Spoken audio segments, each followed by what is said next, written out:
तो हम लोग चर्चा कर रहे थे कि शार्प सिंगल इंडेक्स मॉडल का जो ये फार्मूला है, ये रिग्रेशन के फार्मूले से मिलता जुलता है। तो उस आधार से हम ये कह सकते हैं कि रिटर्न फ्रॉम सिक्योरिटी को हम वाई सीरीज मान सकते हैं और रिटर्न फ्रॉम मार्केट को हम एक्स सीरीज मान सकते हैं। अब हमें तो चाहिए ए और बी की वैल्यू, यानी कि अल्फा और बीटा की वैल्यू।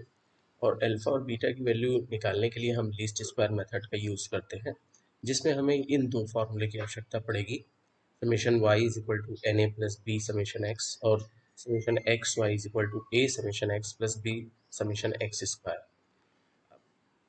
आइए देखते हैं इसमें हमारे पास क्या उपलब्ध है, क्या उपलब्ध नहीं है, क्या उपलब्ध किया जा सकता है। हमें ए और बी की वैल्यू तो चाहिए, ये एक अज्ञात राशि है।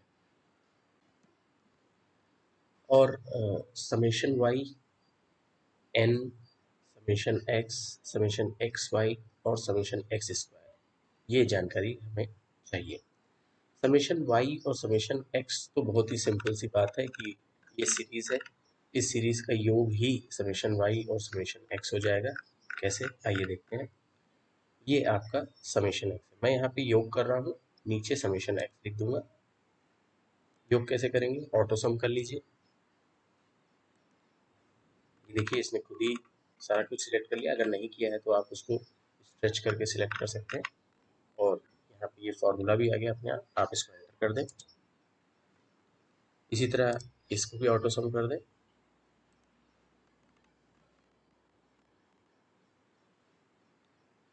ये आपका एंटर कर दीजिए। तो ये हमारा हो गया समेशन एक्स। समेशन लाने के लिए मुझे फिर से सिंबल इंसर्ट करना होगा। समेशन एक्स, और ये है आपका। अगर इसी को कॉपी करके देखें, यहाँ पे एक्स को वाई बदल दें। मैं इन दोनों कॉलम्स को थोड़ा सा बोल्ड भी कर दे रहा हूँ, क्योंकि यही फिगर्स है जो हमें कैलकुलेशन के लिए चाहिए। थोड़ा सा बड़ा भी कर देते हैं। बड़ा करने से ये कुछ इस तरह से हो जाएगा, लिमिटेड अमाउंट होगा। ये जब इस तरह से 7e+05 दिखा है तो इसका मतलब भी यही है कि आपको कॉलम की विड्थ को थोड़ा बड़ा करना पड़ेगा। तो ये हमें समेशन एक्स और समेशन वाई मिल गया। और हमें क्या चाहिए, समेशन एक्स हो गया, समेशन वाई हो गया। एन ये इनकी संख्या है, और ये संख्या मैंने आपको बताया था काउंट 64 आ रहा है।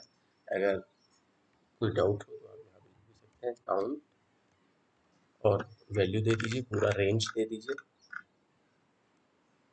इस काउंट फॉर्मूले का मतलब होता है कि अगर सेल में कुछ लिखा हुआ है तो वो उसको एक काउंट कर लेगा, कुछ भी लिखा हो, चाहे वो अल्फ़ाबेट हो चाहे वो न्यूमेरिक हो। ये देखिए ये 6 है, 64 है, और यही हमारा एन है। अब हमें चाहिए एन भी हो गया, समेशन वाई भी हो गया, समेशन एक्स भी हो गया। इस फॉर्मूले के लिए हमारे पास ज्ञात राशियां आ गई। ए और बी तो अज्ञात रहेगा, वो बाद में पता चलेगा। अब हमें चाहिए समेशन एक्स वाई और समेशन एक्स स्क्वायर, केवल यही दो राशियां चाहिए। इसके लिए हम समेशन एक्स स्क्वायर के लिए हम क्या करते हैं कि इसी एक्स का अगर स्क्वायर कर दें, उसके लिए हम यहाँ पे कॉलम बढ़ा देते हैं, इंसर्ट। और समेशन एक्स वाई भी चाहिए, चलिए उसको बाद में देखेंगे। तो ये हमारा समेशन एक्स स्क्वायर कैसे होगा, तो समेशन एक्स स्क्वायर प्राप्त करना है, यानी कि हर एक्स का स्क्वायर किया जाए पहले।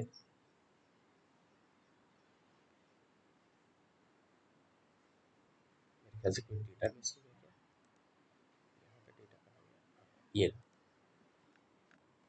नीचे से कुछ डिलीट नहीं। हाँ, तो हम करते हैं इसको इक्वल, ये सेल रेफरेंस देते हैं, यानी कि B4 जो हमारा डेटा है, और इसको लगा देते हैं हैट। ये आप शिफ्ट के साथ 6 की दबाएंगे तो हैट मिल जाएगा, और यही हैट मैथमेटिकल में इसको हैट बोलते हैं, और यहाँ हम लोग सॉफ्टवेयर में इसको पावर के रूप में यूज़ करते हैं।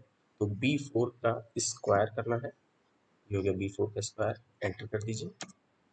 ये आपको वैल्यू मिल गई, और इसी को ड्रैग एंड ड्रॉप कर लीजिए, तो सभी नियरेस्ट कॉलम्स को वो रोज को स्क्वायर कर देगा। आप देख सकते हैं। जैसे यहाँ पे आपने किया तो ये B67 का स्क्वायर हो गया।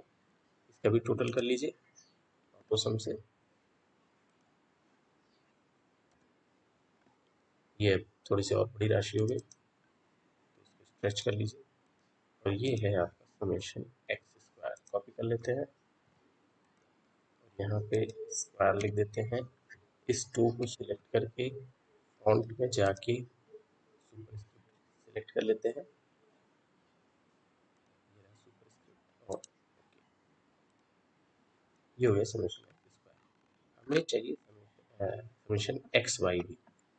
तो एक्स और वाई को पहले हम मल्टीप्लाई करें तो सेल रेफरेंस के हिसाब से हमारा एक्स ये है। इंटू के साइन के लिए हमने शिफ्ट के साथ 8 की दबाया, ये हो गया मल्टीप्लिकेशन। और वाई है ये, तो D4 × D4 आप यहाँ से भी देख सकते हैं, यहाँ से भी देख सकते हैं। फॉर्मूला देखने के लिए ये फॉर्मूला बार ज़्यादा अच्छा होता है। इक्वल का साइन लगाने पे ही ये मानता है कि हम कुछ फॉर्मूला यूज़ करना चाहते हैं। एंटर कर दें, ये हो गया मल्टीप्लिकेशन। और इसको भी आप ड्रैग एंड ड्रॉप कर सकते हैं यहाँ पे सिलेक्ट करके।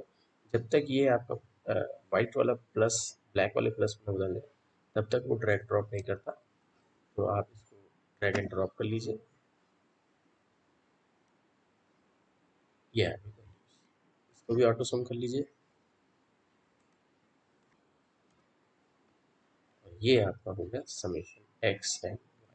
कॉपी कर लेते हैं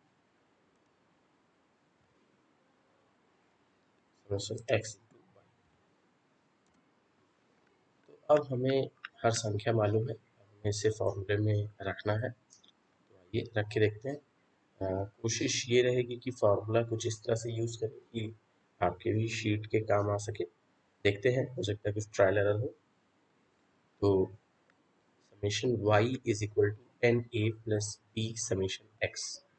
समेशन y है हमारा ये, तो हम यहाँ पे सेल रेफरेंस डाल देते हैं, थोड़ा सा बड़ा कर देते हैं। कुछ ज़्यादा ही बड़ा हो गया, लीस्ट स्क्वायर मेथड लिखा हुआ है इसलिए। ये होपफुली आपको समझ में आ रहा होगा।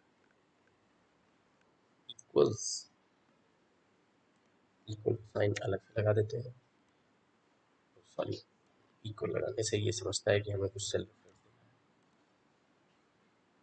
देखिए इससे कैसे लगता है, एंटर दाब दीजिए। N A, N A, N A में एन हमारे पास 64 है और ए हमें मालूम है, तो हम इसे मैनुअली ही लिख देते हैं। या आप लिखना चाहें तो सेल रेफरेंस भी दे सकते हैं, पर वो कॉम्प्लिकेटेड हो जाएगा। एंटर कर दीजिए, प्लस का साइन लगा दीजिए, एंटर कर दीजिए और यहाँ पे हमें लिखना है B summation X. Summation X है हमारा ये, हम लिख देते हैं इक्वल दिस इंटू, लेकिन लेता है नहीं लेगा। तो ज़्यादा अच्छा है कि हम रेफरेंस ले लें और इसको बी से मल्टीप्लाई कर दें। ये जो वैल्यू आ रही है, नहीं ऐसे भी नहीं लेगा ये, क्या किया जा सकता है।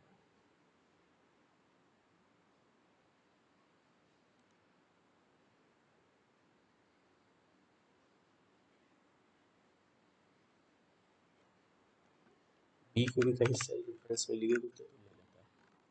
बी हम लोग ने कहीं सेल रेफरेंस में नहीं लिया है, चलिए मैनुअली ही लिख देते हैं। तो मैनुअली ही टाइप कर देते हैं 7168525 7168522.5